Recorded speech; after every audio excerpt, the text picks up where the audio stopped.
একটি বিড়ালের মহাকাব্যিক জীবনাখ্যান। শহরের এক কোণে, যেখানে ইট পাথরের জঙ্গল আকাশকে আড়াল করে রাখে, সেখানে এক পরিত্যক্ত দালানের অন্ধকার চিলে কোঠায় জন্ম হয়েছিল বিল্লুর। বাইরের জগৎটা তখন তার কাছে ছিল কেবল শব্দের কোলাহল আর ধুলোবালির ঘ্রাণ। ধূসর পশম আর কপালে সাদার এক ফোঁটা তিল নিয়ে জন্ম নেয়া বিল্লু ছিল তার ভাইবোনের মধ্যে সবচেয়ে চঞ্চল। মা বিড়ালটা ছিল জাঁদরেল শিকারী। সে বিল্লুকে শিখিয়েছিল কিভাবে নিঃশব্দে পা ফেলে চলতে হয় এবং বিপদের আঁচ পেলে কিভাবে ছায়ার সাথে মিশে যেতে হয়। কিন্তু বিল্লুর মনে ছিল অজানাকে জানার এক তীব্র তৃষ্ণা, স্বাধীনতার প্রথম স্বাদ ও রাজপথের লড়াই।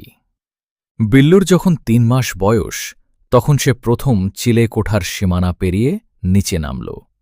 মা বিড়ালের সতর্কবাণী তার কানে তখন বাতাসের শোঁ শোঁ শব্দের মতো অর্থহীন মনে হচ্ছিল। রাস্তার জীবন তাকে প্রথম দিনেই এক কঠোর শিক্ষা দিল। এক টুকরো পচা মাছের জন্য তাকে লড়তে হল এলাকার ত্রাস এক হুলো বিড়ালের সাথে। সেই লড়াইয়ে বিল্লু তার বাম কানের এক চিলতে অংশ হারিয়েছিল, যা তার সারা জীবনের জন্য সাহসিকতার পদক হয়ে রইল। রাস্তার জীবন তাকে শেখাল ধৈর্য।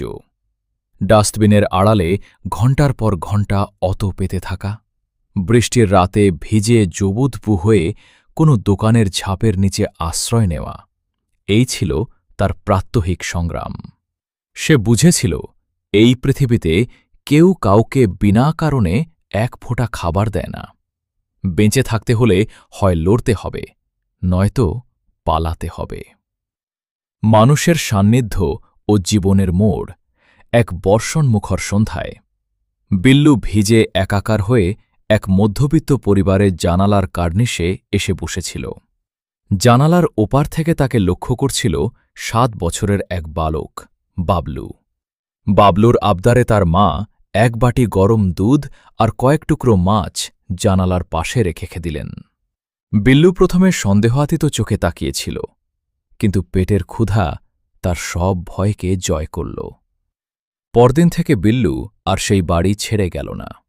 ধীরে ধীরে সে বারান্দা থেকে ড্রয়িং রুম আর ড্রয়িং রুম থেকে বাবলুর বিছানায় জায়গা করে নিল।